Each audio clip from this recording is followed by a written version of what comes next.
Murdoch. I'm coming to get you. Remember, Sally, when I promised to kill you last? I lied.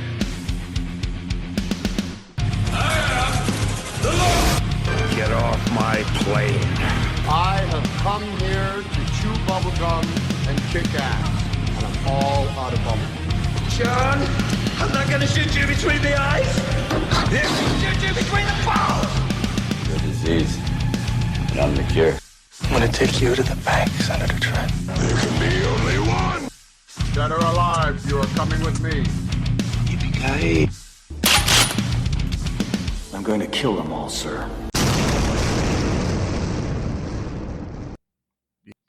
Hey, everybody. Hey, everybody. Welcome. Welcome to Give Me Back. Nate. Hey. No. What? Action. No, it's horror. No. It's We're doing action. horror this week, right? No, this is. but it's John Carpenter. It is John Carpenter. Action.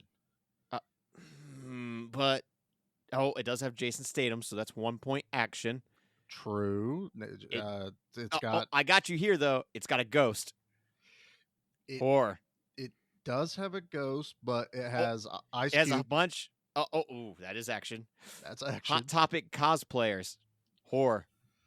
I would say Natasha Henstridge, but I guess you kind of take that as species, don't you? Yep, I would. So that's another point for me. A lot of machine guns. Oh, those usually aren't in horror movies. Not normally, no. No. Did I mention Jason Statham? You did miss it. I did. Yeah. Yes. Yeah. And you got Pam Grier. Pam Grier. You know what? We'll call it a draw. We'll call it. I gave you the option to pick this movie for the horror segment, and yes, you refused. Nah, I got a really good reason of why I wanted to do this movie, but I want you to go first. Well, can I do my intro now? Then is that okay? May I proceed? Yeah. Okay. You're allowed. See, the heat wave here in Ohio has really given me the brain scramblies. Speaking of brain scramblies, I've got them pretty bad too. Welcome to Give Me Back My Action Movies, the podcast. I am your host, Charlie. With me for now is Nate. Say hello to the people, Nate. Hi, everyone. I'm Nate. Yeah, that guy trying to step on my show. And we are still on mine, but whatever. Oh, is that how we're playing this game tonight? We're still in space, and I will blast you out the airlock.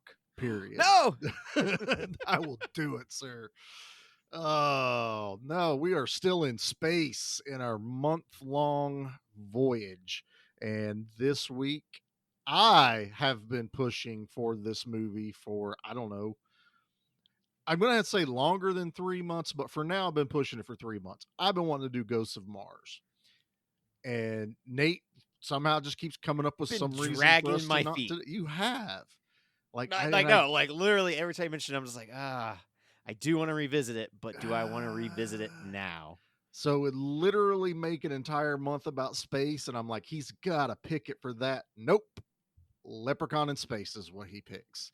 Yep. I had a hard time remembering every space movie we picked today when talking to another person about it. Really? I did. Pretty easy what we've picked. I mean, so very far, easy. They're in space. They're in space. We started out with Lockout with Guy Pearce. Then we jumped into your favorite selection of Leprechaun 4 in space. Now we're here. Is Ghosts of Mars, and we have one more that I admittedly is an excellent choice. I think so. And we have something special. Two more. Yeah. Yeah. I don't think we finalized the second one. We did. Did we? Oh, yeah. Okay. Yeah, just trust me. I'm just going to have to look at the schedule. Trust me. I'm going to put you in my pocket. It's a pocket of trust. Tried to trust you, but you stepped on my show. So no, we're doing Ghosts of Mars. I am on the back end of a COVID infection. Still got COVID, and you're dealing with a heat wave. You come to Ohio, and everything falls to shit. Yeah, the world literally ended because I decided to go to Ohio and remodel my in-laws' kitchen and bathroom. We have an electric company that said, we can't keep you guys with AC. We have to shut off the power grids in certain zip codes. Yeah, thankfully that didn't happen here, but it happened everywhere around us. We lost power, I think it was Tuesday night around 8 o'clock at night. So it was a really rough night of sleeping. It kicked back on some point in the middle of the night, which made it nicer, but that starting out sucked. Yeah, I would. Plus working outside for the past 2 days sucked. I would have been happy working. I haven't had energy to do anything. Barely had energy to do this podcast. That's why what happens with COVID. We're trying to get through this. We had to postpone an interview. Yeah, we want to be at the top of our game.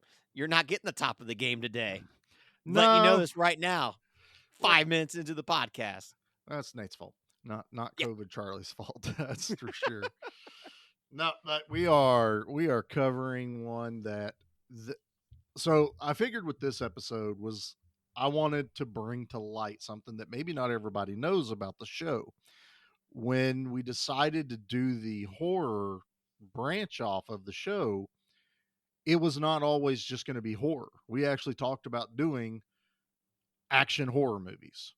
That strictly action movies that are horror based. Right. Then we created the horror group on Facebook, and things kind of went, oh, let's change it a bit and just do strictly horror because there's a lot in the sandbox. Yeah, we didn't want to tie our hands too tight on that, but one of the first movies on the list I wanted to do when we created the new show was Ghosts of Mars. So I let that one sit for a while, and like I said, I've been pitching it at Nate for like 3 months now. He's totally rebuked me every time, but now I was like, screw it. I get to pick a space movie action. I'm picking Ghosts of Mars. And yeah, there's a theme that I don't think I actually planned in this. Was we did Lockout, which was a Snake pseudo Plissken as Snake Snow. Plissken in space, and we got this movie, which is John Carpenter pseudo Snake Plissken in space. Literally, Ice Cube is in camo pants, a muscle shirt that is black, and 2 submachine guns. Yep. All it was missing was him wearing a trench coat from time to time. And an eye patch. And Pam Grier got the trench coat, which I think was a smart move, that is true. Yeah. Honestly, though, he should have just put the eye patch on Ice Cube. I should have got shot in the eye at the end. Yeah. And then, boom, Something. eye patch. But Ice Cube hates this movie. Yes, he does. There's not a lot of people that do like this movie. I'm in a minority, but I'm in that minority with John Carpenter. John Carpenter said, I did this movie to have fun, guys. It's never supposed to be a serious horror movie. It was not supposed to be. This was supposed to be like Commando in space. Yeah, this was bullets, blood, action, metal music, which I know we're going to dig into. This very much movie, so. Strictly on soundtrack, is amazing. And John Carpenter's just like, F it, man. I want to have fun. Especially when the studio goes, yeah, you can't do Escape from New York 3. We're not going to give you. You can't use money. Snake Plissken. Your own character. And so what's he do? I'll take the money you will give me and just kind of make that character, and we'll call him Desolation Williams. And this movie also made him go, you know what? F you, Hollywood. I quit. Yeah. And he walked away. He did come back, 2009, 2013, somewhere in that time period for The Ward with everyone's favorite actress right now, Amber Heard. Yeah. I honestly haven't seen that. I remember there for a while. It was on Netflix. I don't think he wrote it. I don't think he did the music for it. I think it's just like a by the numbers kind of like, I think it was just a hired gig to do. Yeah, but it's weird what unless he needed to pay off some bills or something, what pulled him out of retirement. And I know he went right back into retirement. And he like gives his blessing for like certain things, like the Halloween remakes and stuff like that. That one took like some pulling the teeth on him. Like, look, man, instead of sitting on your couch yelling about it, maybe help us. Yeah, maybe instead of giving Rob Zombie the rights to do everything. And don't get me wrong, I like the Halloween Rob Zombies. You guys can shoot me an email about that later, how wrong I am. But I find enjoyment in those movies. But no, this is one of the greats, man. John Carpenter, and this movie's not just a Snake Plissken wannabe. It also has like super Assault on Precinct 13 vibes as well. Oh yeah, And most certainly. Like you yeah. might as well have like put the two movies in a blender and then went, let's just launch them into space. And someone went, "Hey, you should throw some ice cubes in that blender," and we got Ice Cube in that blender. Yeah, they did. Yeah, buddy. But All right. that drink doesn't have iced tea. No iced tea though. But Shame. we do have body count on this show, so there will be a touch of iced tea. There will with be. our Ice Cube. All right, man. Before we get too far along, let's knock the trailer out real quick, and we'll come back and we'll dig right into Ghosts of Mars. It was supposed to be a routine prisoner transport. Williams was arrested on the suspicion of murdering 6 rail workers. The bodies were hung and decapitated. But here, a million miles from home, Hello? Anybody here? Drop your weapon. I ain't going back. they're about to discover nothing is what it seems. We've got a situation here. Everybody in the mart's gone inside. What the hell is going on out there? Whatever used to live here, we woke it up. It takes us. I'm talking about a kind of possession. Something's kicking out there. We need us, and we need you. None of us is gonna survive if we don't stick together. Come on. Time to stay alive.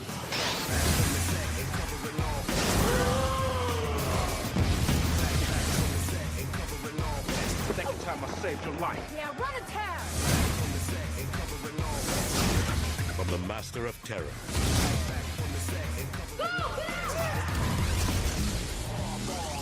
John Carpenter's Ghosts of Mars. Damn, girl. I like you already.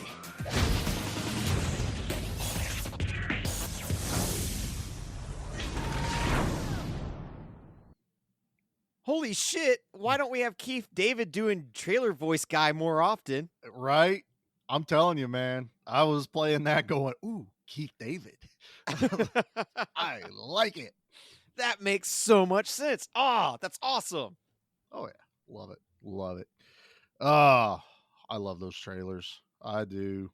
That was a fun trailer. It's Like that's got that instant like this hook. That got 2000s that techno music. Yeah. You know, just Blade's about to come in and start slicing heads off. Yeah, that's all I'm waiting on. You got a little Blade, got a little Matrix. It's all good, man. It's 2000s were their own thing. All right, so we are doing something a little different for this episode. We are not going to do a 3-sentence synopsis. I know. We're trying something new. We are. They may come back. Not saying we won't ever do them. We kind of, sometimes I feel like we force them and they're just not quality. Bullshit. And I work on them for weeks in advance, even before the movie's even picked. I want everyone to go back and listen and see if that's true. Play all our old episodes that he started. I want to know all the feedback. That's right. All of it. So Nate and I have discussed it, and we've always said in this show that it's very nostalgia driven. And what's one of the things we did to pick movies back in the day, and that was to read the back of the VHS cover. So yeah, you see the cool cover and you go, I want to know more about that. You flip it over and you read it. So what we're going to do today is I'm going to read you the back cover of Ghosts of Mars. You ready, Nate? Ready. I'm actually reading it, but it's funny. Oh, when yeah, Nate that's does true. this That's true. thing. I don't have it. Do you actually have the physical copy? Of the movie? Yeah. Yeah, I own it. I own Like, this movie. do you have the physical copy in your hands right now about to read the back? Oh, no, I had to pull that up because I'm in Ohio, dude. I'm not near my collection. I thought you would bring Ghosts of Mars with you. I'm I- so sorry. I did. I brought And the make DVD. the whole family watch it with you. I did. I brought the DVD. I didn't bring the DVD case. Look at this guy. Straight Yeah. 90s, still using the CD travel case pack. You act like that's a bad thing, man. No, I got one somewhere around here. I have a stack of DVDs. I bought DVDs and they showed up on Amazon before Anthony and I left. So those are in the bag too. One of them is a pick for next month. So Nice. all right, can I do the thing now? Because I made myself some music. Yes, proceed. Okay.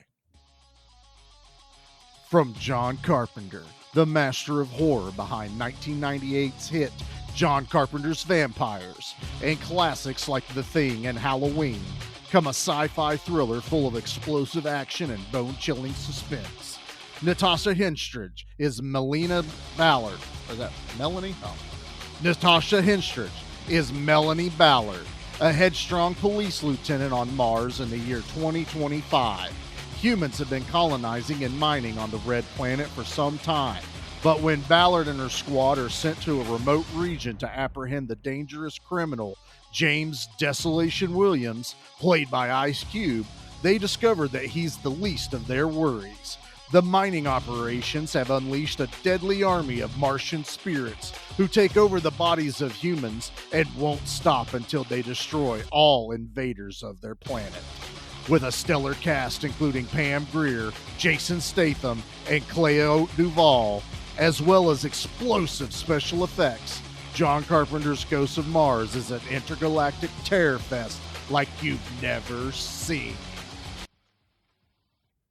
Whoa, I'm Pretty written epic. that. I did. I did So, rent that, was sir. that the first time you saw it? You rented it at the video store? Yeah, I didn't go to see this one in theaters. My guess is this probably had a limited release anyway. So Well, it bombed hard. yeah, it did. So I it don't probably think was me in not theaters for going 2 though weeks. You was could have the, saved it. was the clincher on that one. But no, it didn't do good at all. No. I mean, it made the man retire. Yeah, it sucks. 14 dude. million worldwide on a budget of 28 million. There's nothing wrong with this movie. This movie has everything I want: action, gunplay, violence, blood, story that I can follow that doesn't get overly convoluted, and amazing special effects. Not all the special effects are amazing. I but say they're not all amazing. I mean, practical, they're well done. The at practical times. effects were awesome. But no, man, I don't know. Sometimes I feel like John Carpenter is either ahead of his time or he waited too long to make this movie. Like, I think this So- movie had come out in the 80s. It would have probably been ranked right there with You Escape from ready New York. for all of this that I Am I- have to unload Nate. on you? Nate has a lot of stuff to unload. I do.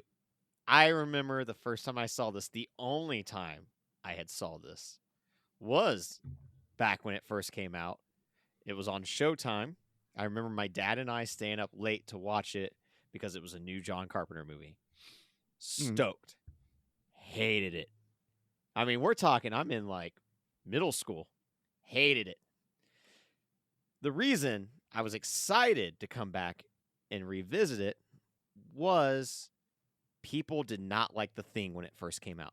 They did not like Big Trouble in Little China when it first came out. And now as an adult, I'm like, I wonder if I would have been one of those people, right? Yeah. And that's exactly what happened here. As I watch it now, I'm like, oh, this is stupid fun. Like, this is actually really fun. This is not what I thought as a kid back then. I remember back then just being like, man, when's like the action start? Like, what the hell? The man was ahead of his time. He always has been, with a few missteps. I'm looking at you, Village of the Dam remake. We don't talk about that. But he was smart enough to cast Jason Statham in 2001 as basically a leany man with hair. It's so strange. Man's got hair. And to lead on to you of like, yeah, this movie probably should have came out in the 80s, but then it would have been like, oh, he just went back to the well with Assault on Precinct 13. This movie feels like it's from the 80s, but it's in a post-Matrix world that feels like it's a 1950s pulpy horror movie. Yeah, I can see that. Somehow the man pulled that off. It just, we weren't ready for it. We didn't understand what he was trying to do until now. Does it succeed in every step of the way? No. But it doesn't deserve as much shit as it gets. And that was why I was excited. I was like, yeah, I know for a fact I have not seen this movie in over 20 years.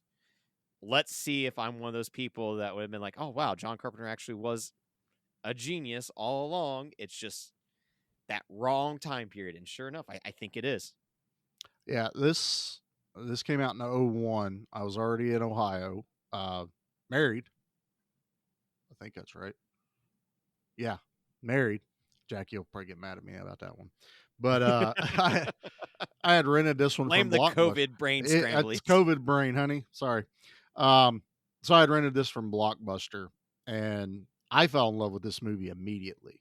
It was geared towards me. It was everything I loved. I bought it the second I found it. You know, it was probably at a buybacks or something like that. And I believe that's still the same DVD I own today. That's incredible. I haven't updated it, and I don't know if there is a Blu-ray, but I don't think there's like a special edition or nobody's done a special edition. Give it time. It's a Carpenter movie. They will all. Yeah. I think Shout has his catalog is who's doing all of his. Yeah, they did a really cool re-release for They Live. Yeah. I think Into the Mouth of Madness. There's a Big Trouble one. I need to get that one. Yeah. There's quite a few I need to pick up, but no, this one will definitely be one that I pick up. And it's one of those I watch after I watch all the Escape movies. I watch Escape from New York. Yes, I watch Escape from LA. I rewatched it last year at some point and went. I need to go back and rewatch it. It's been a while. Even I was one that used to be like, yeah, it's not good. It's got some bad stuff in it. And when I rewatched it last year, just trying to have fun, my God, man, that movie is fun. And it totally changed my outlook on that movie. And then I just now think the 90s were such a weird time for him because it was a triple hit of duds. Well, 4 technically, with Village of the Damned, Escape from LA, Vampires, and Ghost of Mars. I hate that Vampires is considered a dud. I hate that. I'm still convinced it's just a documentary. I love that movie. I adore everything about it. James Woods is untouchable in that movie. I'm telling you, he was actually hunting vampires in that movie. I am convinced. That we have to cover that movie at some point. We do. I wouldn't even mind covering the Mr. John Bon Jovi sequel. Yeah, I would do that one. I've seen it. I think Carpenter only executive produced it. I've seen it a couple of times when it was on the Sci-Fi Channel because I'm like, oh, cool, they made a vampire sequel.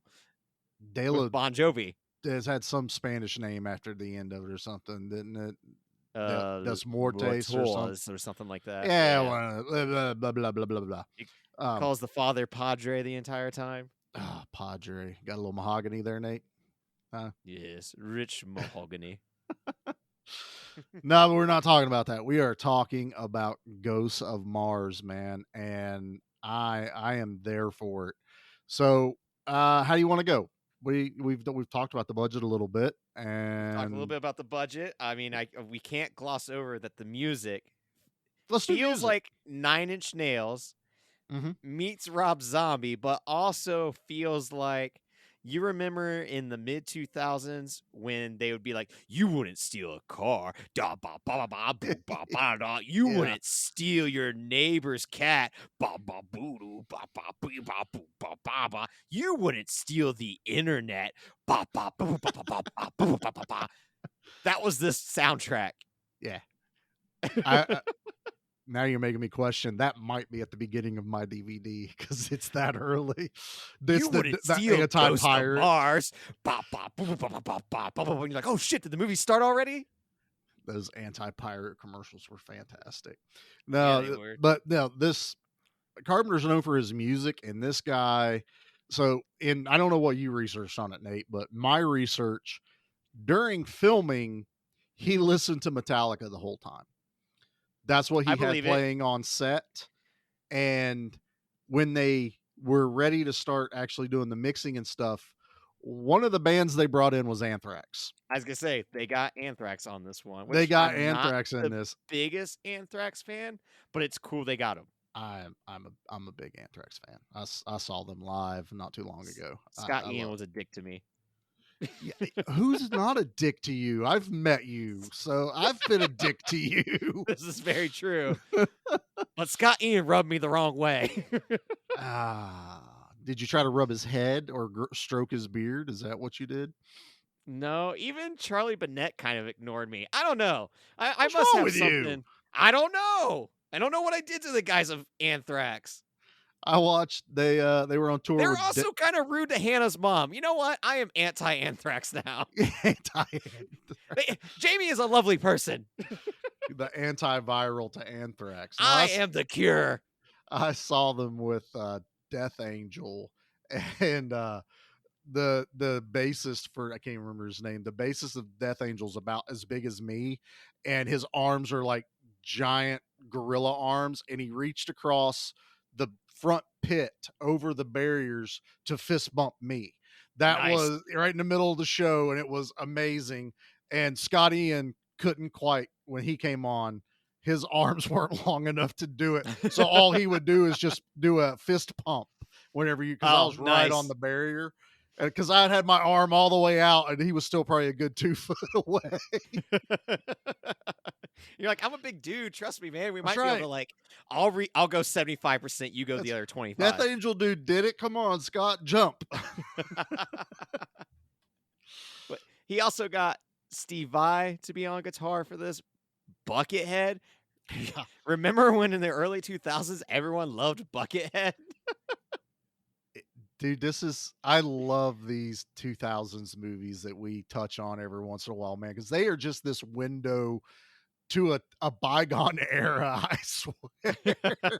No one knew what was going on in the 2000s. The post-Matrix world was very strange. That like 2-year window when everyone went, oh shit, leather, guns, slow it down. What do we do? We were supposed to die at Y2K or something. We were not prepared to continue on. It was all supposed to end, and now look at us. It's 2022, and we feel like we should go back to Y2K. Simpler times, Nate. Simpler times. Way easier times of wondering, is the computer going to shut down or try to kill us all once the clock strikes midnight? That's right. I want those problems again, or 2012, either one. Let the Mayans take us or something. Yeah. Oh man, forgot about 2012. Everybody forgot about 2012. 10-year anniversary at this point. Shit. Maybe they should have flipped the calendar over. Someone was eating like something with chocolate and got a smudge on the counter, like it dripped. Those things don't have erasers. You know, when you carve it, it's there. So if you make a mistake on small calculation, but if you drop chocolate on something, nothing gets chocolate out. Not even out of stone. Not even out of stone. Oh man, Nate. So yeah, music amazing, fit for its time. Even watching this again, I'm like, I love this music. It fits everything he's putting on camera. The mood it sets. I don't. COVID brain. Brain scramblies. Just because of the music, I don't know how people went, wow, this isn't a horror movie. It's obviously not. No, it is very clear. The movie's kind of smarter than you expect it to be. Yeah, it really is. I mean, one of the things that cracks me up so much is that you will literally have a scene of two characters talking, 2 minutes go by, and then it'll do a flashback to that scene of them talking. Well, yeah, they did do that, but that was the smart part of the movie that I think a lot of people didn't really catch on to, was the movie is a retelling of what happened by Natasha Henstridge's character. The whole time, which I have a love-hate relationship with movies that open up like this, because usually, like, you see she's the only one talking to the judge about what went down. It's like, oh, she's the only survivor. Yeah. Like, that's usually how it goes down with those type of openings. Like, it kind of takes away any and all tension of who's going to make it and who isn't. Because you're like, well, she makes it, Right. But you know? that is ultimately what Carpenter wanted was, I don't want you to have this suspense tension in this. There's one No, I want to give you a survivor, recount of the crazy batshit things that happen. and basically don't like fall in love with a character or some shit, don't Game of Thrones this. Everybody gonna die. And even the fact that you don't even know if Desolation makes it all the way through the end. I liked it, and I liked how they set this up. And then, like you're talking about, they would flash back, but it would then take the choose your own adventure book would It go really down was another a choose your chapter. own adventure before that Black Mirror movie did it.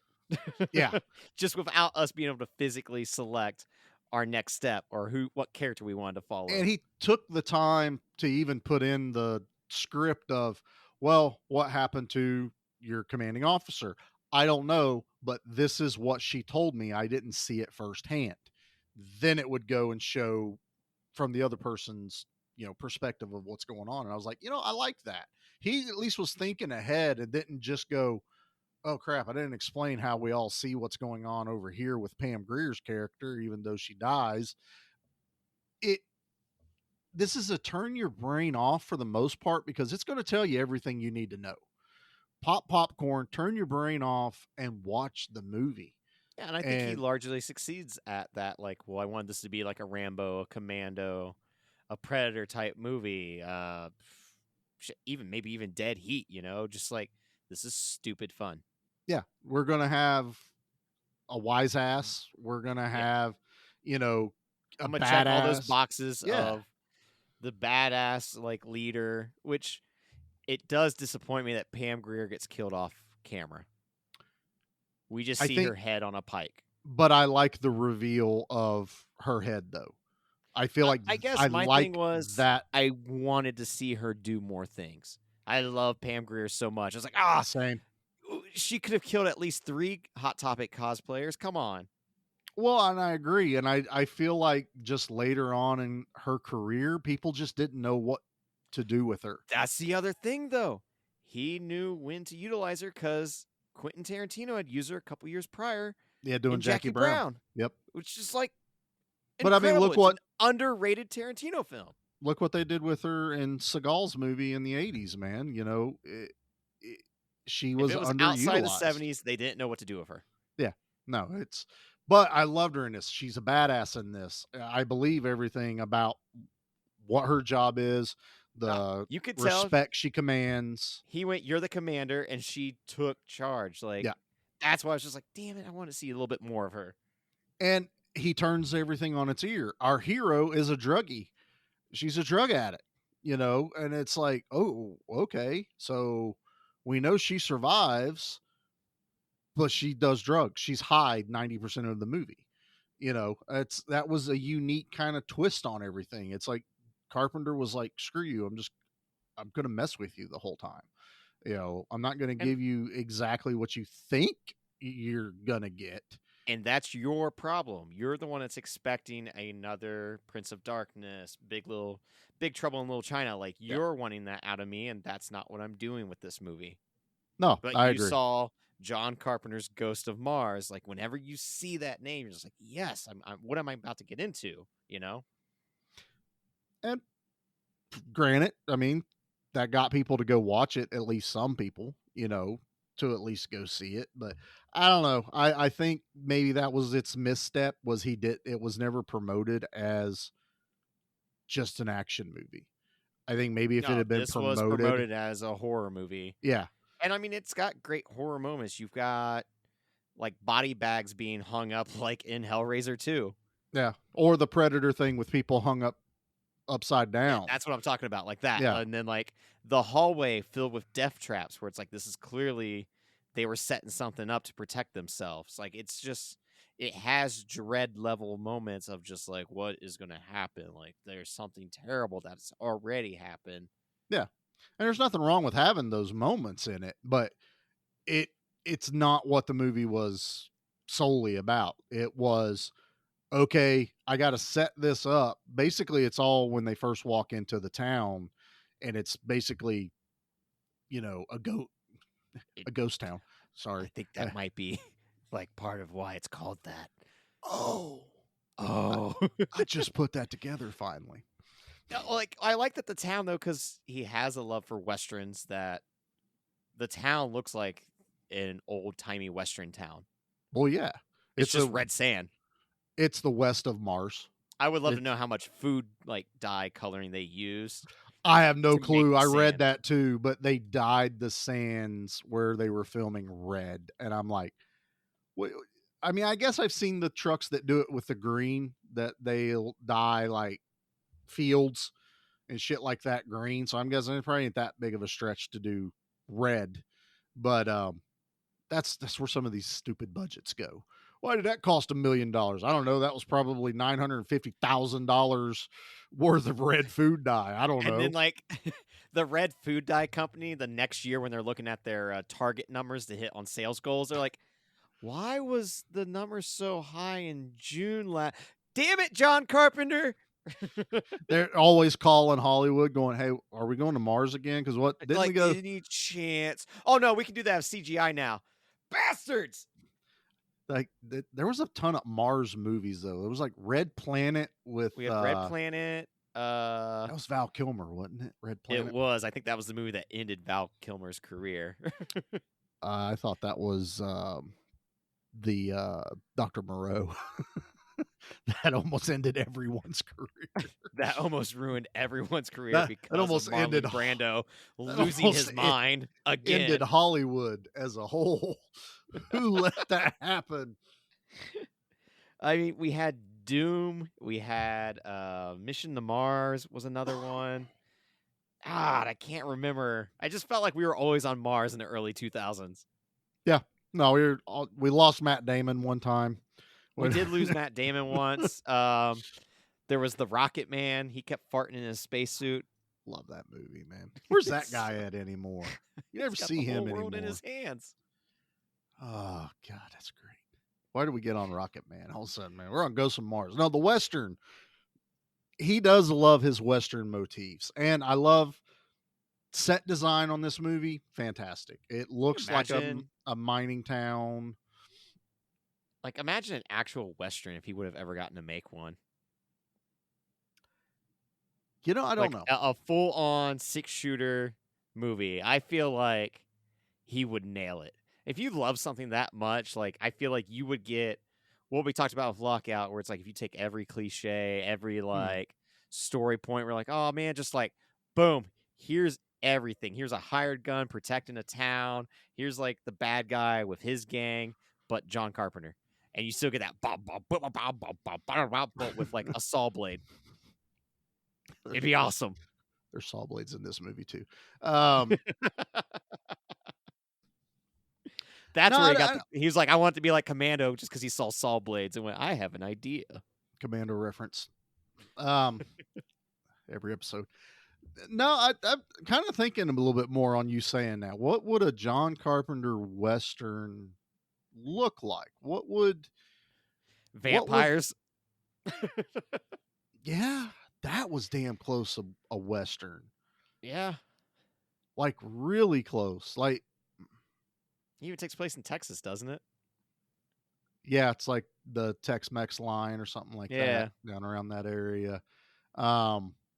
No, but I'm talking cowboy hats. I'm talking the know. Spurs. I'm talking the saloon with the swinging doors. I want all of that from John Carpenter. I guess it's hard for me to picture because I'm not huge on Westerns. I mean, I watch them. I don't really have a problem with them. That's true. Me being like the dude who was gushing about 310 to Yuma again today at work. Listen at you. It makes sense. That's why I would want it. Yeah. So I guess, yeah, when you talk John Carpenter to me, it's his horror sci-fi, he's not bread and butter. He's kind of done. I don't know. I don't think he's done just a straight action movie either. This is probably the closest. Does Starman count? That's or They Live? They Live Starman's more of an adventure. They Live might be more actiony than most, but it has a sci-fi element to it. But like Escape from New York has that post-apocalyptic kind of science fiction feel to it, and Yeah. Ghosts of Mars is sci-fi for sure. I don't know. It's just hard for me to picture John Carpenter doing anything but what I know John Carpenter to do. He created that mold, and unfortunately, he can't break out of it. Even all right, the main bad guy was Big Daddy. Is that what his name is? Daddy Yeah, Mars. Big Daddy Mars. When I was watching him, like, why is this like main bad guy feel so familiar in like another movie with maybe a giant towering presence? Mhm. And he's played by Richard Citrone, who was just in the same exact character, Army of the Dead, the Zack Snyder zombie movie. He played Zeus, the main zombie, the big zombie. And I was like, that's why. John Carpenter knew to cast this guy as that role 20 years ago. He also gave me like huge vibes to the vampire and vampires, to the head vampire. That dark hair, larger than life. I love how this guy just speaks nonsense the entire. You know what? You get his point. You're like, I understood it, dude. everything he said. Those guys are bad. They're on your planet. Get rid of them. Yeah. Look over there. They're hiding in that building. Oh, no. It made sense to me. Yeah. The subtitles were great. It was just someone punching the keyboard. Basically, that's all it was. And he gets to like chop, I don't know how many heads off in this movie. That guy he's living his best life. That's what he it really is. Was. Man. I would love to see Machete go up against him in Machete Goes to Space. Yep. God, please. We'd have done that. Come Rodriguez. Come on, man. You would have been in space. Boba money.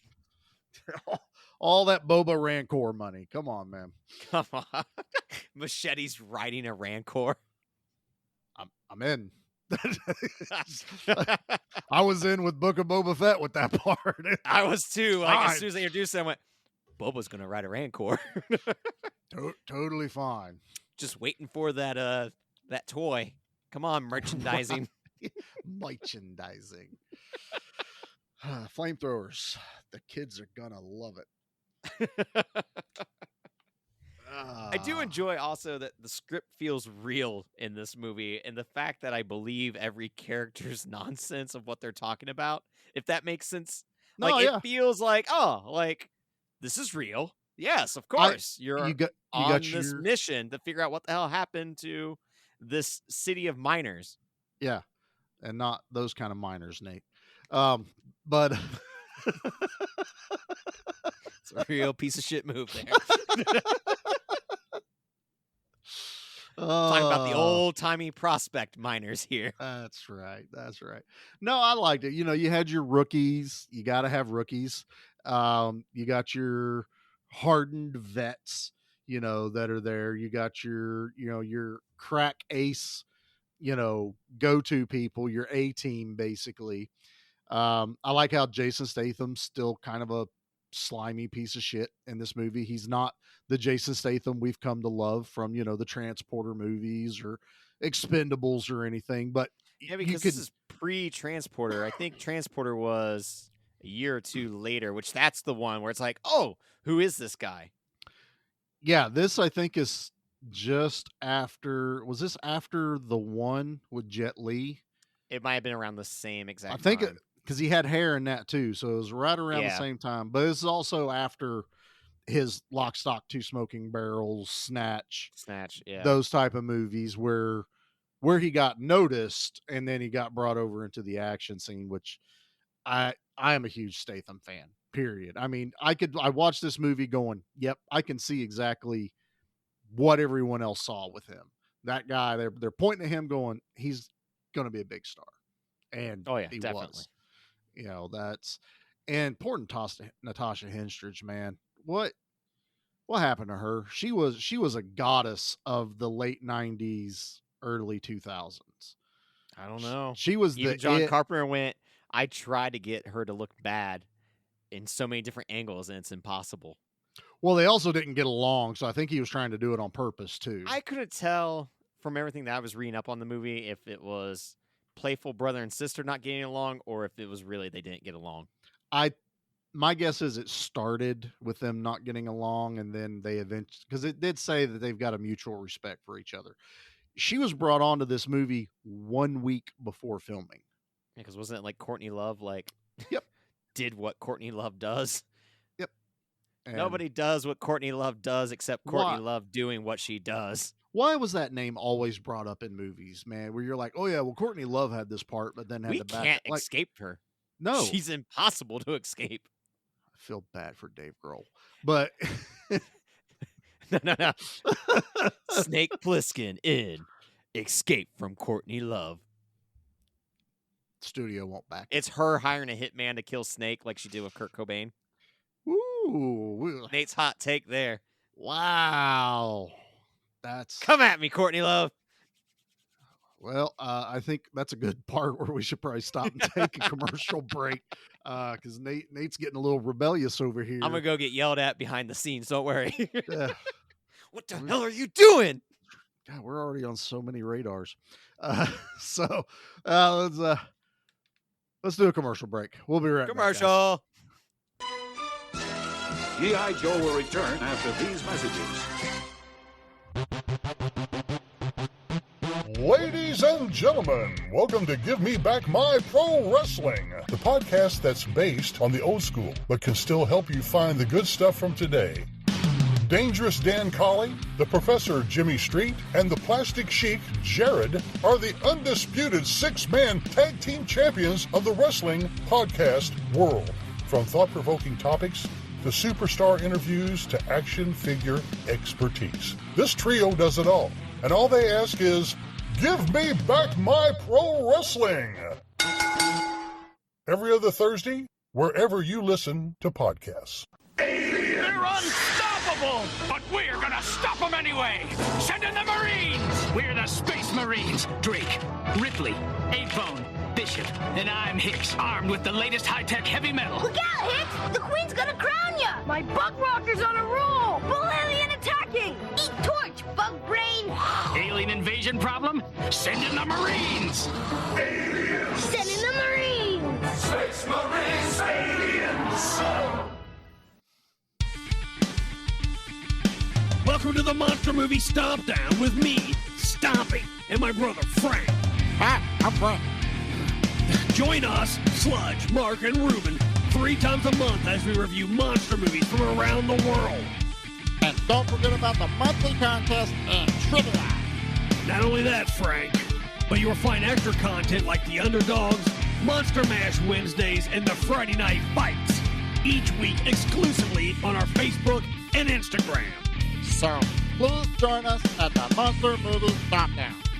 Your one-stop chomp for monster movie reviews, news, interview, trivia, laughs, and of course me, Stompy. And Frank.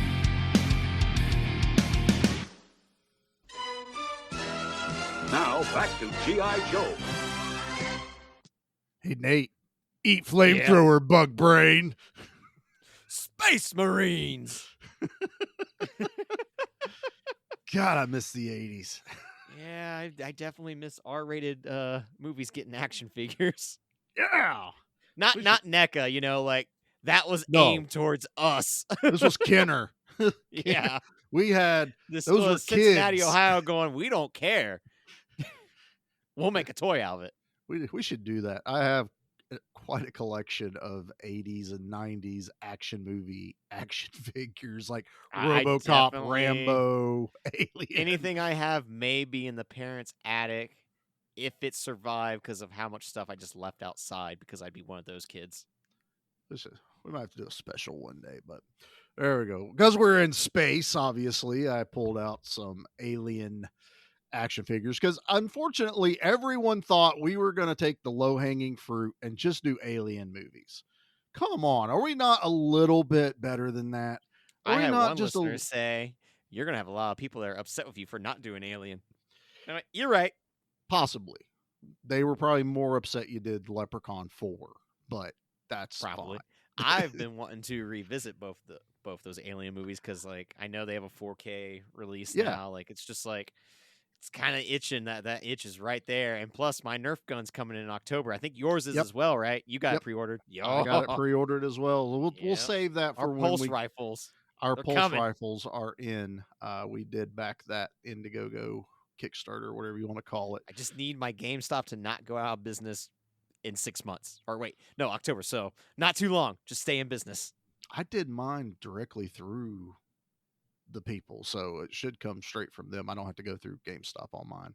Yeah, I went to GameStop. That way, What's I could wrong put with $5 y'all? down. Well, my goal was like, man, $100, like right out the gate for a Nerf gun. Like, jeez. Yeah, but I guarantee when that comes out, that's a $300 gun on the secondary market. Oh, it will immediately. be instantly. That's why I got it. I was like, I'm Yeah. not letting some jerk off like try to rip me off if I decide to get it And there's 3 people, months too late. There's a ton of modders that are going to mod it.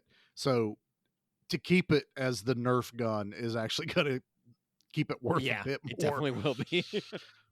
But no, huge Even though when Aliens I fan. die, it's going to be someone else's problem to figure out what they're going to do with all my crap. Anthony gets it all. Nice. He gets to share it with his brother and sister. No, but yeah, what were we talking about? Oh yeah, we didn't want to do the low hanging fruit of Alien. Yeah. I'm with you, Nate. I think I want to do a little bit more pomp and circumstance with those movies and really talk about them instead of just being like, oh, we're going to do space movies. Sometimes there's just movies that I'm still intimidated to do because I'm like, they're hard. Like, or there's like, I want to give it the right justice, I feel. But it's like, also just do it. It's a weird line to balance. It is. We've made quite a few friends in this endeavor we started, and it's kind of reassuring to find out that even they have episodes that weren't quite up to par in their opinions and they never released them, or they also have technical issues that we run into. It kind of makes you feel like you're not as floating out there alone and you're screwing everything up. But we even have an episode we've not released, probably won't. I was never real happy. I don't think it'll ever come out. But it's a movie I want to cover, when we're able to cover it better, I guess. When we picked don't a hard suck at one. what we do. Yeah, we picked one. And we picked a really difficult movie even to after talk listening about. to the rough cut, I was like, well, maybe if our internet goes down. Not even. I'll replay. We just miss a week. I'll replay Deadly Spawn. I don't care. Rerun. Clip show. Hell yeah, let's bring the clip show back. So Ghosts of Mars. We've talked about the sets. We talked about a little bit of the actors and stuff before Nate went on a tangent about things. I think was it minors? I can't remember. Anyway.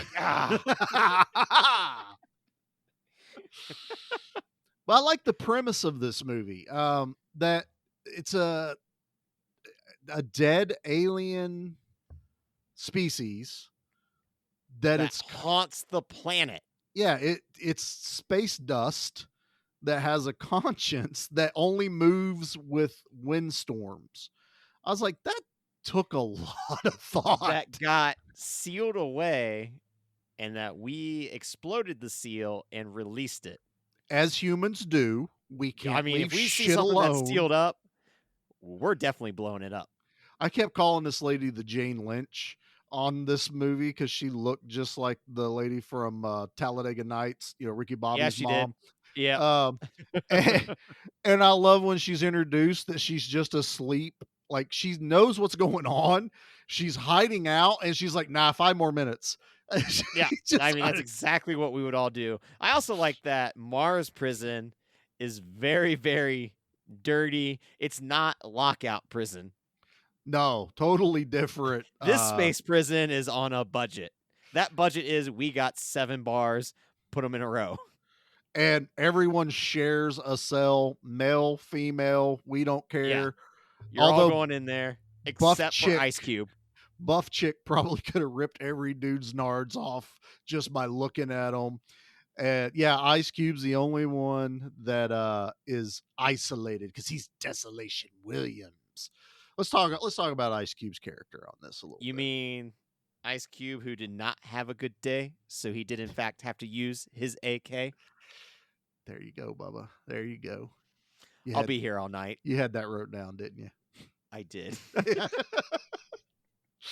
It's like, oh, So, yeah, I don't want to forget my bad Ice Cube joke. They're actually everyone's sent out to basically collect him. They think he killed this mining settlement. He had all the money from the bank, and basically it was just a crime of opportunity. He got there, everyone was dead. He grabbed the money, as one would. If I was on Mars, money just laying there, I'm taking it. I'm going to Mars Mall to spend that money. Buying me some Mars bars. On Mars. When's the last time you had a Mars bar? I don't even remember. I don't either. I've seen them. I had a Mars bar. I feel like I have, like at Halloween or something, one of those stupid fun size Mars bars. Yeah. You but eat it, you're like, oh, okay, cool. I don't even know what's in a Mars bar. No clue. Is it I'm red? not gonna look it up either. Is there red food coloring? Later. I'll come back next week with my Mars bar review. Well, that's what on Instagram I want a review of a Mars bar when this drops. That's what I want. I'll do a full on live experience. Get on reels, Actually, man. You know what? Yeah, that's not a bad idea. I dig it. Let's get all space themed candy. I don't know what any other space themed candies are. Do Zots count because they sound like they're from space? Sure. It's got a Z in it. Done. I was Zero. eating some Sour Patch Kids earlier while recording, but that's a terrible candy to eat while recording because it gets stuck to your mouth. Yeah. And then you have to figure out how to talk while you're eating a sticky candy. I've been destroying Jolly Ranchers because of the COVID stuff. Because it helps soothe. So do Lifesavers. Yeah, so that I've lived off those for a little while. But that's not what we're talking about. So Desolation Williams. I like Ice Cube in this role. He fits. Once again, he knew to cast an angry Ice Cube ahead of its time. He's able to stand out above a pretty amazing cast. I don't think anyone's wasted in this movie. Even if you want to kind of crap on Clea Duvall, she's playing a role that she was famous for in the 2000s. That quiet, almost little mousy. Like the shy. She's the same thing she played in The Faculty. However many other movies she was in at the same time. That's just always what I've remembered her as that character. But no, Ice Cube in this, I believed it. I really did. Even to the point where I'm amazed at that his crew that we end up getting introduced to later that are coming there to break him out. You're almost like, I don't know if he actually needs a crew, but it's still kind of cool that he has one. Because one of them's his brother, and then the other two are just friends, right? Yeah, and their names are Uno, Dos, and Tres. Yeah, and one of them cuts their thumb off with a machete trying to impress a woman. I love that. And I was dying. Because I'm like, yeah, that makes sense. That's probably what would happen. He is on what they call a laugher or something, which was like nitrous oxide mixed with something else. And he's sucking on that, laughing, and he cuts his own thumb off because they're making grenades out of canned food, which is even as one does. Not like poke a hole. They're cutting the top of the canned food. Come on. Don't you remember that in the anarchist cookbook? Like the section on, dog food being turned into grenades? You take yellow detonators for dynamite, you shove it in Alpo, and you have frag grenades. You can't use pedigree. It doesn't work. No. Special kitty, totally out. I can't use any of that.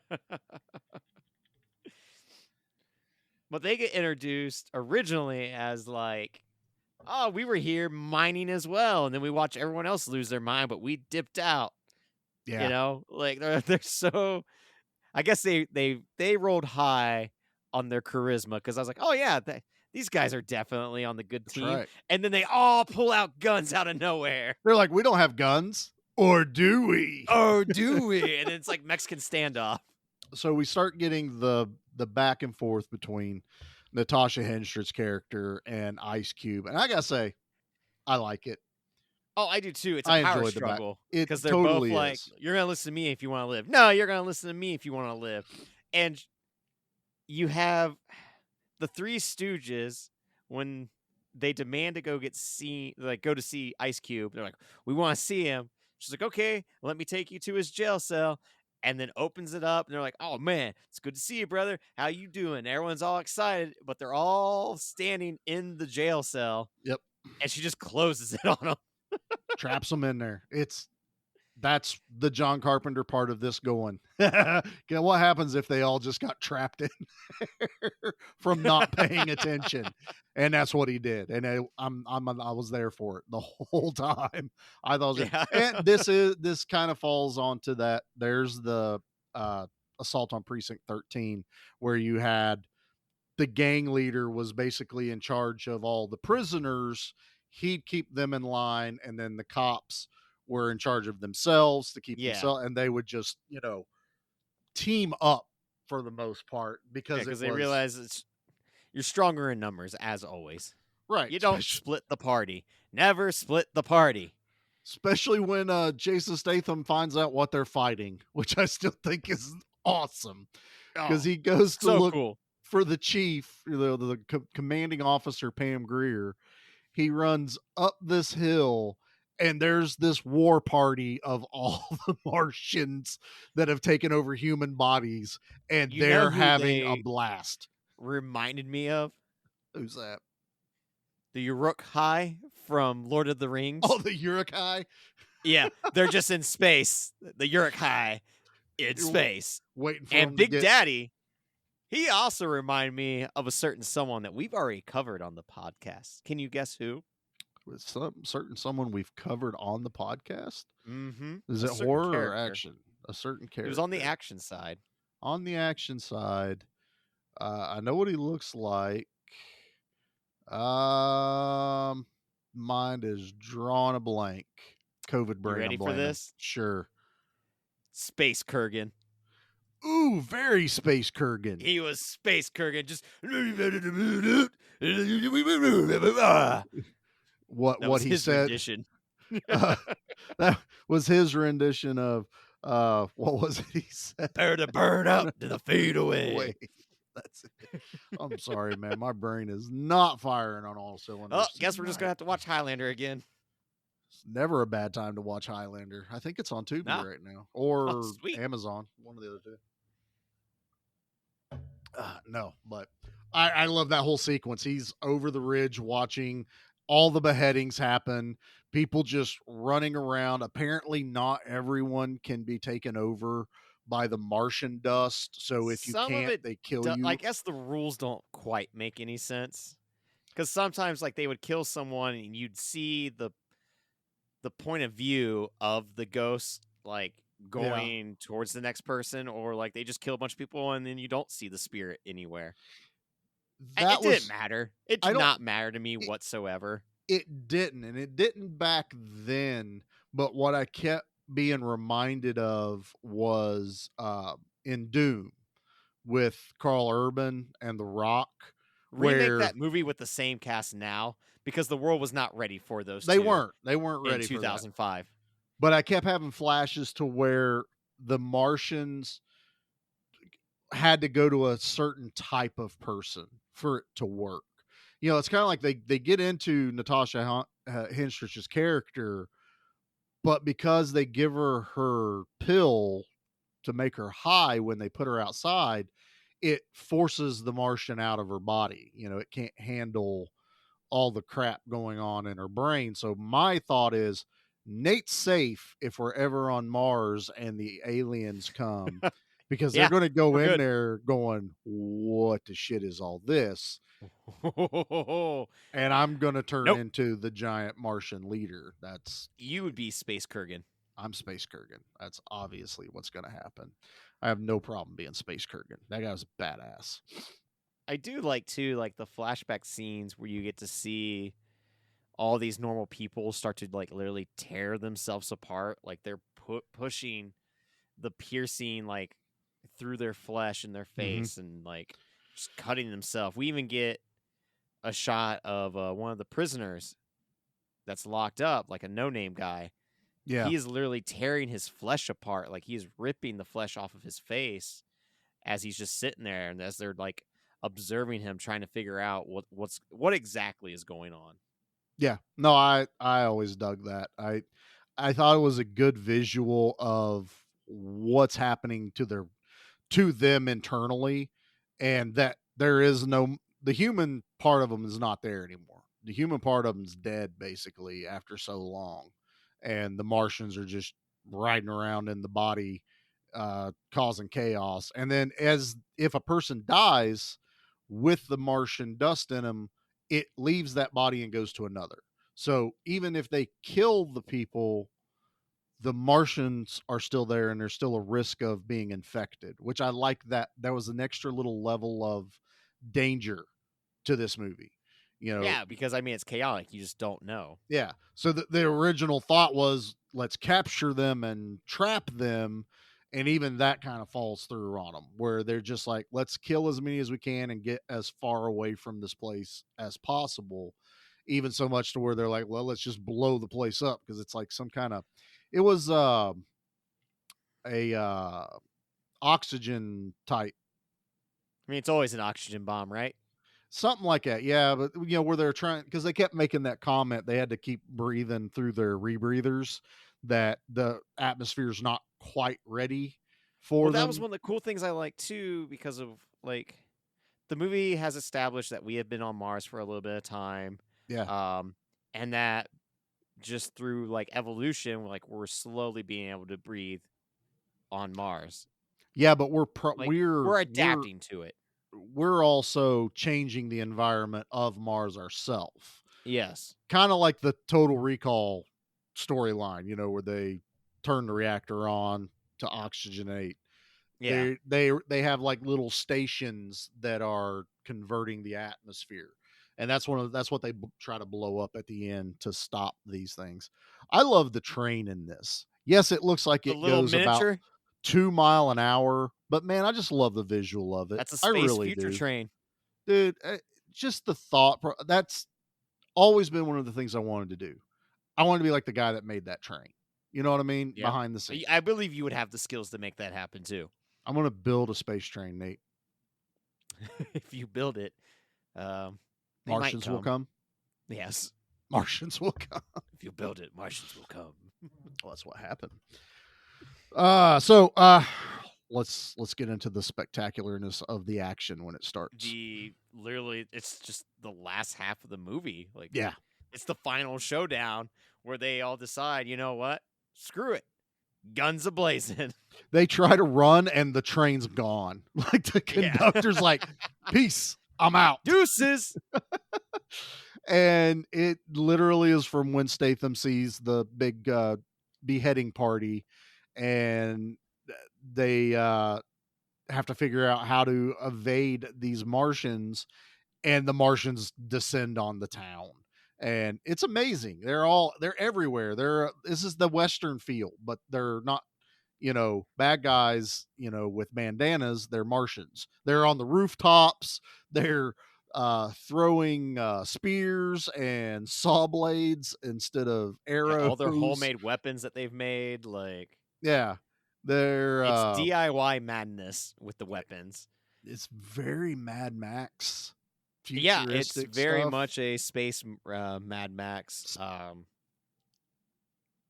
It's ass kicking and metal riffs the whole time. Yeah. Oh, the metal starts immediately at this, and someone's like, give Ice Cube 2 MP5s.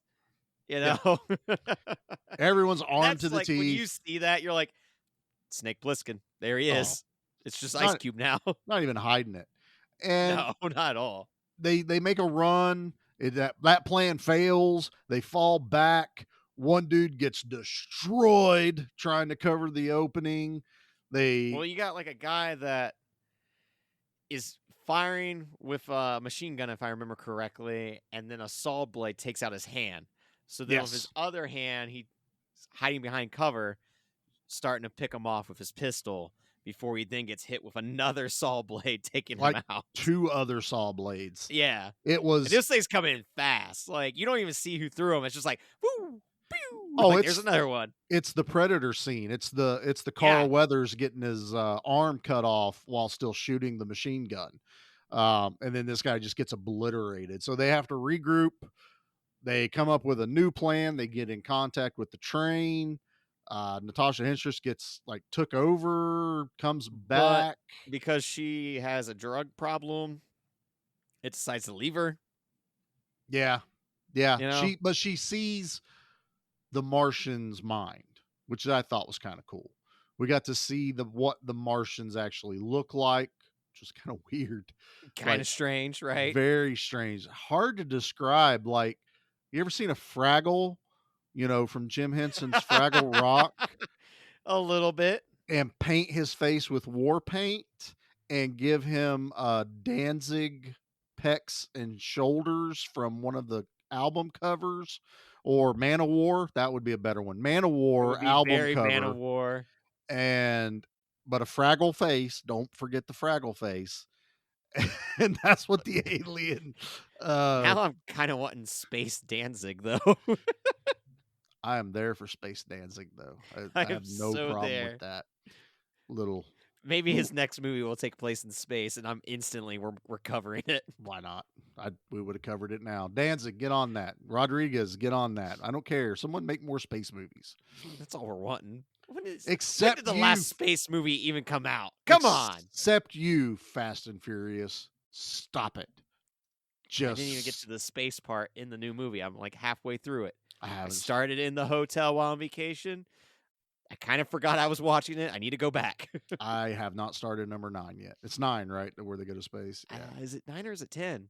10's the one that just came out. I don't think that's space. Well, 10's in production then. Yeah, that's it. 10's not out yet. Vin Diesel made another person quit. Why can't people play nice? Just play nice. Just go make another Riddick. Space. Yeah. Boom. Come on. Damn, we should have done Riddick movies. Do Riddick, God, especially the third one. He puts a man's head in a box. We could have done Pitch Black. God, yeah, we could have done a whole Riddick month. I blame you, Nate. I forgot about Riddick. You and your damn Leprechaun 4. You got that out of your system, so that's all that matters on that. I did. All right, Nate, wrap up this movie real quick. So they decide, all right, we've already kicked everything's ass. We all lived. Let's go back and blow it up. They literally get away. Yeah, they were all good. No, we got to go back. I think Ice Cube lost all of his people, but for the most part, we have a pretty high survival rate. Instead, they're like, no, we need to blow up the whole city to, stop this ghost spirit thing. And we're going to use, is it the town's nuclear reactor? Yeah, it was something the whatever that makes the environment. But I was also like, they're dust. Are we turning them more into dust? Or do we think burning everything was the answer? If we burn it, we'll turn them into glass. Ooh. Now that would have been cool to see. And I like that. I really need movies to stop showing characters getting over razor wire. Because when she gets over this razor wire, I'm like, oh yeah, your intestines would be raining all over the ground. But here we are. Roll over it with your belly. It doesn't work like that. No, it's just either jump over it or cut it. Or lay something on it. Yeah. I don't. Just do something else. anything else. Quit using space razor wire and earth razor wire in your movies if you want a character to go over it. That's right. Yeah, we want to make it more believable. I know it's the prison. I want my space ghosts in Mars to be this more was more of a jail. I don't know many jails that have razor wire, though. Is it really that big a deal? Thought when it came to them wanting to blow it up, I'm like, maybe just leave Mars. Yeah. Instead of get your ass to Mars, get your ass off of Mars. Earth sounds kind of cool. Yeah, you know what Earth doesn't have? Space Kurgan. No Space Kurgan. It's got COVID, which is kind of similar. Yeah, it does. Yeah, it does. I can attest. It does make you sound exactly the same. It sucks. You're trying to tell Anthony what to do. I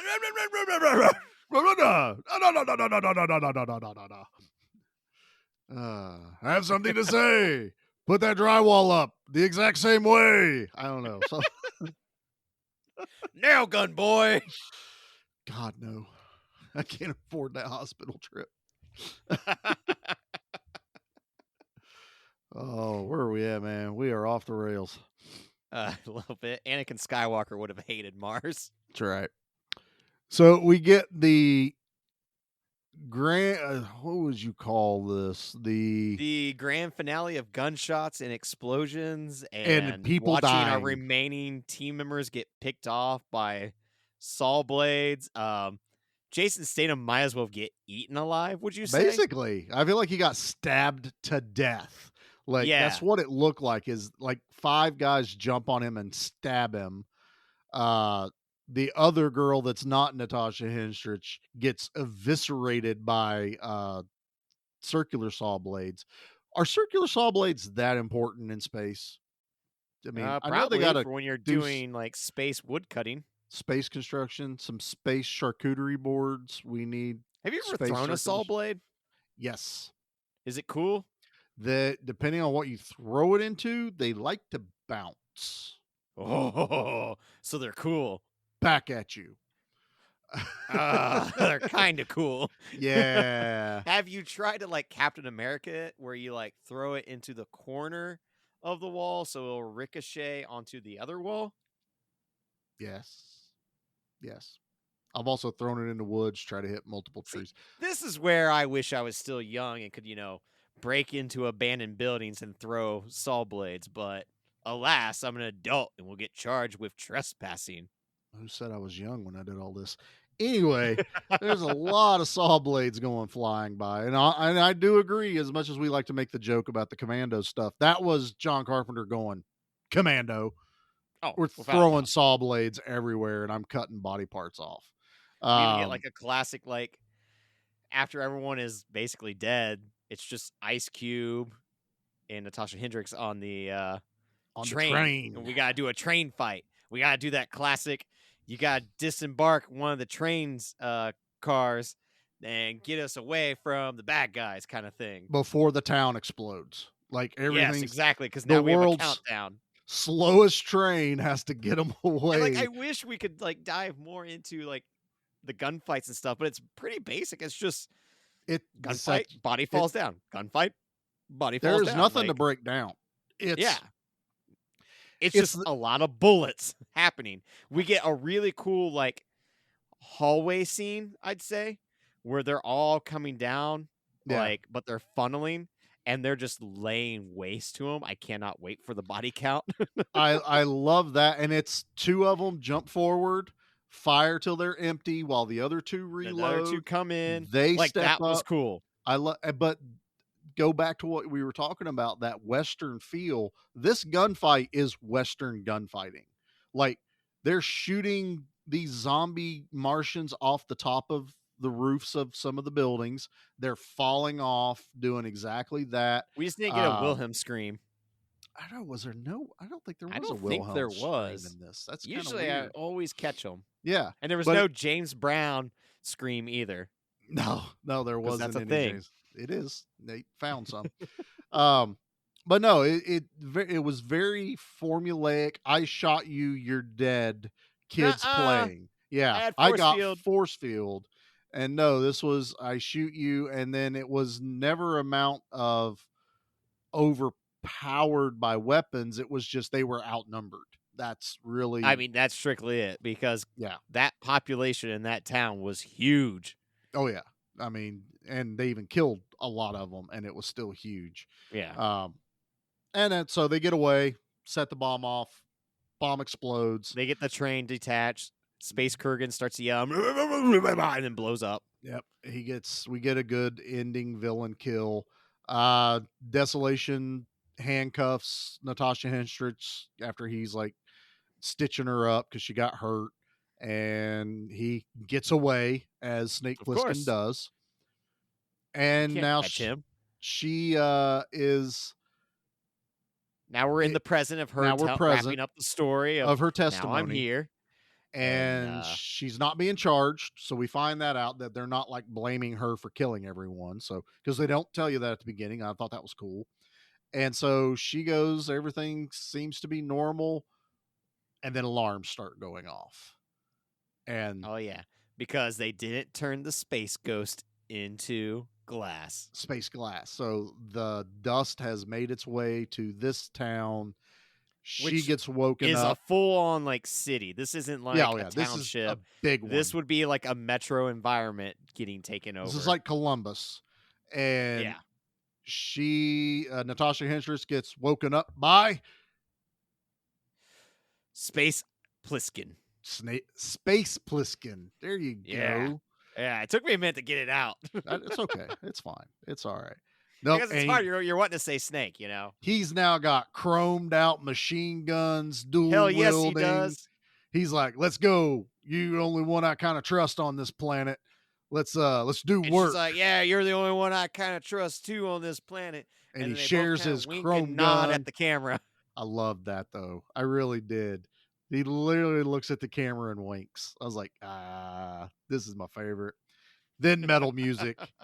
Then more Rob Zombie meets Nine Inch Nails. Yes. But with Anthrax and Buckethead. I like this movie, Nate. Let's go some Mars. I like this movie a lot. I really I do. liked it a lot more. I honestly was like, little Nate would have been like, yeah, that movie's a 1 out of 10. I hated this movie. I have liked this movie since the first time I watched it. I've always been a fan of it. You were ahead of the pack. I was, man. I was ahead of the curve. I am the person John Carpenter makes movies for. That's pretty much what it is. So, well, now it's just you need to convince him to make movies again, because he has said openly, I'd rather just watch basketball games and play video games. Which I would love to find like John Carpenter's gamer tag and just be like, oh, cool. He's playing Rocket League. Let me jump in and not be good at Rocket League with him. Yeah, I was going to say he'd stomp us because that man probably plays a ton. All right, man. Let's do the part you're looking forward to right now. Let's do the body count. Oh, yeah. Yeah. Leave anything for us? Just bodies. Body count. Body count. Body count. Body count. And like I said, there's our iced tea for the episode. So we got iced tea and Ice Cube. Yeah, we did. We pulled it off. We did. All right, man. We're right back up there. 150. Holy shit. 150. That feels good. Like some of the breakdown is like Natasha Hendricks kills like 20 some people. Ice Cube kills 30 some. Jason Statham, another 20, plus everyone that turned into Martians, got blown up, shot, the regular people that died. There's a pretty good countdown on YouTube if you want to check it out, but it's 150. It's a mindless action movie, man. Yeah. It's violent. It really is just nonstop for that last 30 minutes. Yeah. I mean, this movie is like, well, I watched it on Pluto TV, which I do not recommend because every 10 minutes they do a 3-minute commercial. So this 2-hour movie took me like 2.5 hours to finish. Oh, you don't watch stuff I should on just Pluto? rented it. You should have. Well, I saw that it was on there. I was like, okay, cool. And then like 19 million commercials later, I went, I really hate this, but it's too late to go back now. See, if I hadn't had COVID, we could have watched it together. We I could have have the DVD. All right. Well, that's our body count, which now leads us to Kill of the Week. Have you ever killed anyone? Yeah, but they were all bad. All right, Nate. What's funny is when I was like, oh man, we should start highlighting Kill of the Weeks because like obviously every movie has a very important kill or multiple, and then you get a movie like this, you're like, oh shit. It's just a lot of people just getting shot, right? So I'm gonna go with there's a horror kill that we did not talk about where a man slits his own throat that is really gross. And it's classic Carpenter. It's very horror-like. And that's it. I really don't have much else to say on it. It's just a standard throat slit, but It works. It's effective. You get some blood. It's fun. Well, there you go. Well, there's nothing wrong with that. I mean, it's a good I didn't pick. want to pick saw blade kills. That was it. Well, poo-poo on you, because I'm picking saw blade kill, because I'm picking the guy that got his arm cut off at first, continues to fight, and then like 3 or 4 more saw blades just dismember him in that little in that little cubby. Like I can understand not picking Clea's because it's like hers was brutal too. It's brutal, but it was only like 2 seconds. I feel like his was a little longer and the camera stayed on it. Yeah. And everyone's also like, where did he go? And it's like, he's everywhere out there. He's in a million pieces. I don't know if they would have shown the Jason Statham like actual kill. That would have been pretty cool. I would, but it was also effective. Like, are they eating him, stabbing him, kicking him? Like that was like, he's getting it pretty bad. I do love all the no-name beheadings. I mean, those were really fun to watch because it's just this montage of people celebrating and then Big Daddy Martian chopping heads. It's just an amazing montage. So, but to pick an actual kill of the week, it's the rookie guy getting totally dismembered by saw blades. I love it. What a way to go down. That's it, man. All right. So, Alliong time? Alliong time.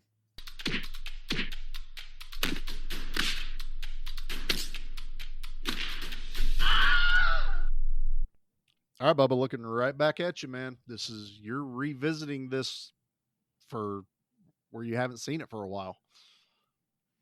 All right, man. So, like I said, I originally thought it was going to be like a 1 out of 10. I expected this movie to be just as bad. I'm not far from you. I would have drove to your house.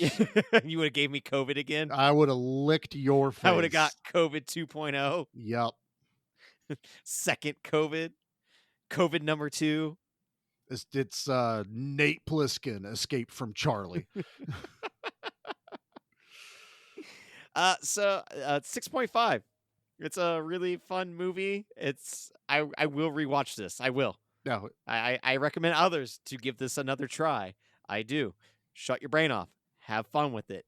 It's not the best Carpenter movie. It's not the worst Carpenter movie. Oh. It might be somewhere in the middle, but it's a lot of fun. It's a blast. No. I'm giving it a 7. I'm going 7. I own it. I've owned it since it came out on DVD. I still have that. Does yours DVD. have like the gold bars at the very top of the case that say like widescreen? Yeah.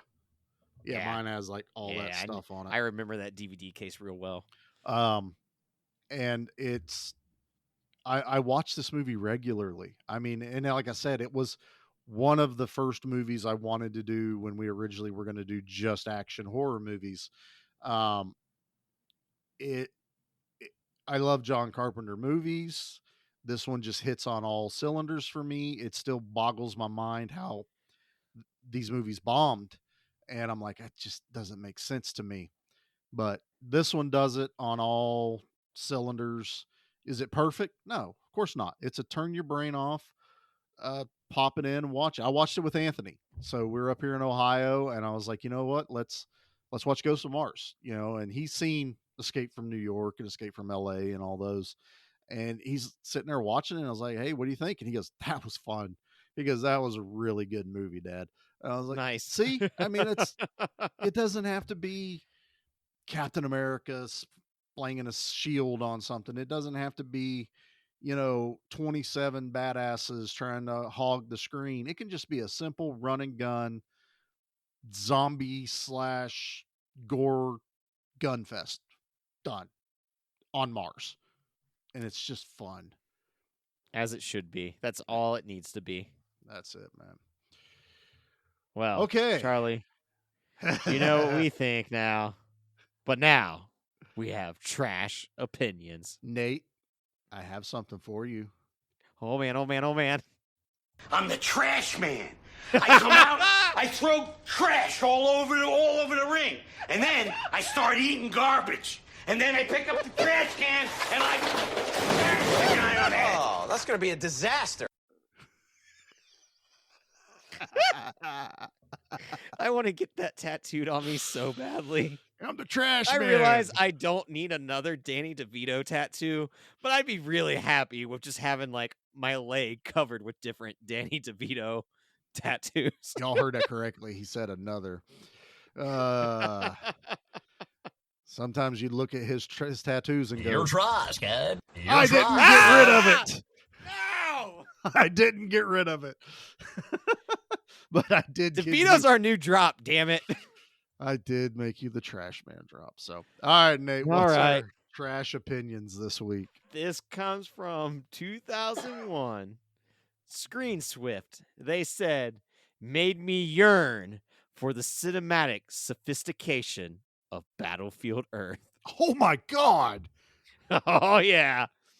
No. This mismatch of horror and sci-fi cliches could have been fun just for the cliches, but it didn't become a good bad movie. Instead, it was a bad movie. I've never before seen an entire audience rise at the conclusion and express contempt for a flick. And we were previewing it on free passes. What, pray tell, will erupt from a group who have forked over their hard-earned money for the experience? I'll be watching the news with interest. How could a movie as wretched as Ghosts of Mars see the light of day? There is only one explanation. This movie is a deliberate attempt to earn the title Worst Sci-Fi Film Ever.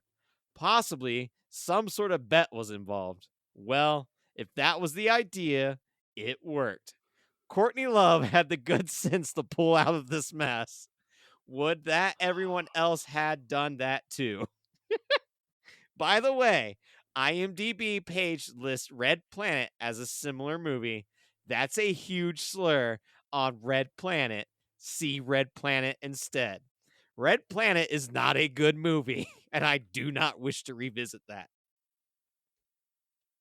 Wow. Red Planet just has one singular robot trying to kill them on Mars. That's it. That's all it is. I'm looking at the IMDb for this movie right now. It's like 4.9. That's 5. That's half. Yeah, it's half. It's a 50-50. Perfectly watchable movie. I don't get people, man. I don't understand people. I just don't. Battlefield Earth. You want a movie that Charlie hates. That's Battlefield Earth. Hates. I hate that movie. I will only watch it if we cover it to dog it the entire episode. That's I don't think I want to do to the audience. No, because I don't want anyone to sit there and think, well, maybe I should watch it before I listen to them. Because I'm going to be like, no, you should listen to us first. Avoid. Don't watch that movie. Well, I got one more for us from David. I don't know if I can handle another one. Go for it. This one came from 2013, so it's been 10 years later at this point. A little bit longer than that, but he gave it 1.5 stars, saying, "I wanted to like this. I really did. I love John Carpenter, and this had some talent acting in it. I don't know. It's like Carpenter took what might have worked for him in the past, but it didn't work this time. I want to say that John Carpenter and Larry Sulkus got drunk and came up with the plot. A lot of this just seemed out of date and could have worked in the 80s or 90s. The main villain looked like a death metal musician, probably why metal music played on the soundtrack every time they appeared on screen. As much as I liked the cast, it didn't look like they wanted to be in the movie. I think that would have made a possibly cool video game. Didn't make a good movie." Why is it would have been a cool video game. He's got a point. But also, the metal's cool. And guy looks like his lead singer of death metal band. Yeah, it's cool. Everything he's bringing up as a negative, I'm sitting there going, that's what this. It was. Every time we do this and they have negatives, I'm like, this is why it's awesome. Like, I wonder if they got drunk and wrote this. I hope so. I would, yeah. This guy looked like a giant dude from a metal band. That's because metal dudes were involved with this movie. This is...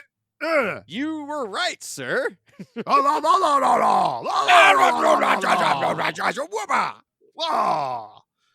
Oh, all right. Well, that's a decent trash opinions. Good job, Nate. Thanks for finding those. Oh, you're He welcome. scours the internet for hours looking for that. I really do. You do good. You do good. All right, man. Well, that is our third entry in our journey into space, man. Yeah. It's almost coming to a happy. conclusion. It's almost to an end. Almost to an end. We got a pretty good banger Like coming out Mr. next. John Bon Jovi once said, we're halfway there. Whoa. We got a pretty awesome episode coming up next, don't we? We have a fantastic episode coming up next that we recorded before this one because this episode almost didn't happen because I had some severe internet trouble. Then I got it fixed. And then you had some severe internet trouble. Then you got it fixed. And then you got COVID. And then Columbus lost power. Then Columbus decided to have a heat wave. And like 240,000 people lost power. It's been rough. That was Central Ohio. Real rough. Yeah. So, but yeah, we were able to squeeze in our other recording. We have a fantastic group joining us, and that is correct, a group. I won't. We brought a lot of people in on this one. It was a full house, and no, it's not the Tanners. But it's going to be fun, and honestly, it was a fantastic episode. We had a lot of good info, a lot of good conversations about it. So look forward to that. I think there's more philosophical breakdown of a movie than we have ever done before, especially when it comes to a certain director. And the people that we invited on. It was kind of we were enlightened. It was a different endeavor for Nate and I, and we're better for it, and we had a blast. So, and if they're listening, thank you again for coming on. So, so look forward to hearing that. I don't think there's anything else we need to announce right now. No other announcements. Still working on some interviews. We did have to reschedule a pretty good sized one. Yeah, we got 2 coming up. But it is 3 once I nail down the date, once I'm not sick. Oh, there we go. So, but it will be I dare to say, one of our biggest interviews. Ooh, could be. Think so. Oh, tune in to find out. We do have news.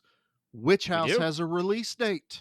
Oh yeah. Bobby and James movie, H.P. Lovecraft's The Witch House, July 5th. Hitting streaming.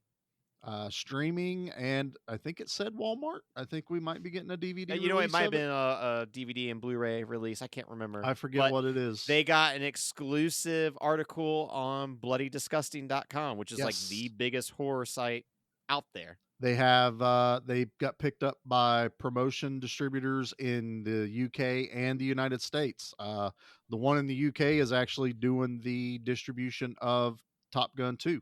So not small fish, man. It's kind of awesome what's going on for these guys. It's funny to like read the comments on Blade Discussing's page. People were like, this looks pretty low budget. I'm intrigued. What's going on? This looks cheap. Like, I'm just like excited to see what people think of it.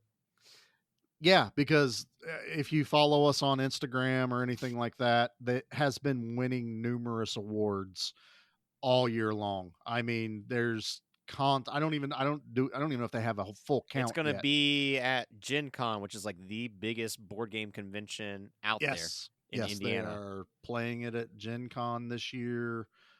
So for those of you that's been waiting, we've talked about it a lot when it was coming up, and after we did the interview, it's coming soon, within probably a few weeks of you guys listening to this. Yep, so it'll be out. And please listen to it or watch it. Come back, listen to our interview. Our interview was spoiler free. We don't give anything away on it, but we would love for everyone's feedback on how well the movie's doing. Bobby and James are huge contributors in the group and on our Instagram. They've been massive supporters of us as we have of them. And it's just kind of relit that fire again for more independent movie makers. It's really awesome when we see them doing big things. I like seeing them have fun. Max, his movie is on Blu-ray now. We Yeah. need to do something. Max Booth. Yeah, it's now officially out on Blu-ray. I don't think he even was aware originally that it was coming out on Blu-ray, but there it is. They didn't even tell him it was on Netflix when it That's came true. out. So I'm sure he just opened up the mailbox and there was a DVD. Yeah, we're here to support these guys. We hope everyone else does too.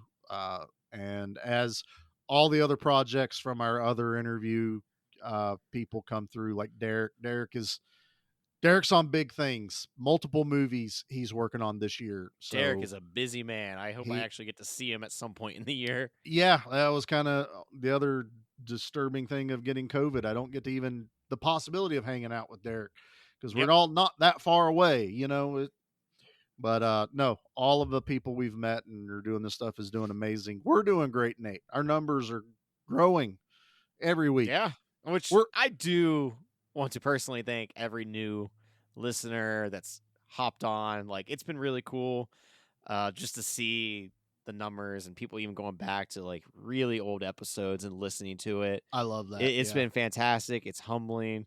Like, thank you so much. Please, like, reach out to us. Let us know where you found us. Because, like, when we're looking into this, it's like some people are like, oh, you got from an Alexa enabled device. I'm like, what does that mean? Who are you? And it's a lot too. Yeah. But like, please, like, reach out to us. We're Join not the group. scary. I Jump promise. in. Join the groups. We're heavily active on Instagram the most. Like, Instagram seems to be where we do a lot of promoting the memes, just funny stuff like that. The Facebook groups, it's a lot of just conversation. That's where other people are doing it. And then Charlie and I are there commenting as well. We don't shy away. Like, it's just you have a lot more people coming together, creating polls. So, like, just seriously, thank you so much for listening. Please, if you're on Apple Podcasts, leave us a review. It really helps us grow the channel. Screenshot. I screenshot them and I'll share them on Spotify. Or not Spotify, on Instagram. If you rate us on Spotify, let us know. Like, it seriously means the world. Like, we're wanting that number to slowly just grow more and more. Yep. We want to know, like, if you did tell someone else, like, what are their thoughts? Like, it's basically Wayne's World. You tell 3 friends, and they tell their friends, and they tell their friends. Like, and that's how you break out of you break out of this algorithm jail that I feel like that everyone's in right now. So we still don't even have a commercial, and we're still finding new audience members. So why you got it's fantastic. Why you got to put me out on blast? Well, you got the brain scramblies and you got the COVID, so I won't yell at you. I appreciate that. Please don't yell at me. No, and I can't do anything better than what Nate just said right there, other than just please go find us at Give Me Back My Action Movies on Facebook. Get in the group. Give Me Back My Horror Movies on Facebook. We are on Instagram, Twitter, TikTok, working on YouTube. When I'm back at home in my office, we're going to try and get on that a little bit more. We've said it a lot, but it is actually going to happen. It is. It's hard when this feels like a part-time job when you have a full-time job. And that's what this is. This is literally a part-time job with full-time jobs. Even scheduling has been chaotic right now. So doing anything to add to that workload is a bit of a chore, but we know there are people out there that want to listen to this on YouTube or give us the venue to maybe do an interview on YouTube where you can actually see us interact with these people that we're bringing on. And that would be something great to do. But yeah, thanks everybody for listening. Please go check out all our other network shows. Give Me Back My Pro Wrestling, Monster Movie Stomp Down, Good Beer, Bad Movie Night. I Know You Hear Me with Flynn Hendricks, and Tales from the Haunt with Flynn Hendricks and Just Jeff. Fantastic shows, fantastic content. Those guys are bringing it just as hard as Nate and I am. Yeah, they're doing fantastic. I mean, come on, that commercial to Give Me Back My Pro Wrestling. Every time it comes on, I'm like, yeah, this reminds me of like a Super Nintendo game. Absolutely. I love it. I love it. I love the voiceover stuff they do. I am working on a commercial, and I did finally find someone to help collaborate on it to get it done. So once I get my head straightened and can get things going, there will be commercials out there for us. So yeah, and we'll have some new commercials for some new shows coming up here pretty soon. So we're making friends all the time. Please go check out, might as well. We're throwing everyone else out there. Please go check out shows like Podcasting After Dark, $2 Late Fee, Spoils of Horror, Bad Movie Cult, 100 Horrors, almost everyone we follow on Instagram, Action, Last Action Podcast. If I'm not saying someone's name that I interact with a lot, it's not the I just can't Fiendish think of 5 it. podcast, Gag Me Cut with Above. a Knife. Yeah, there's a lot of good people out there. they are great shows. They're shows we actually listen to. We are active with, and if you follow us on social medias, you already know about them because we share their stuff and they share our stuff. So it's more than a network; it's a community. So we want to thank all those very guys. happy family, and thank everyone for listening. And we'll quit yammering. I think we're good. All right, man. You got to give us the good word to get out of here. Let's just kick some ass. It's what we do best.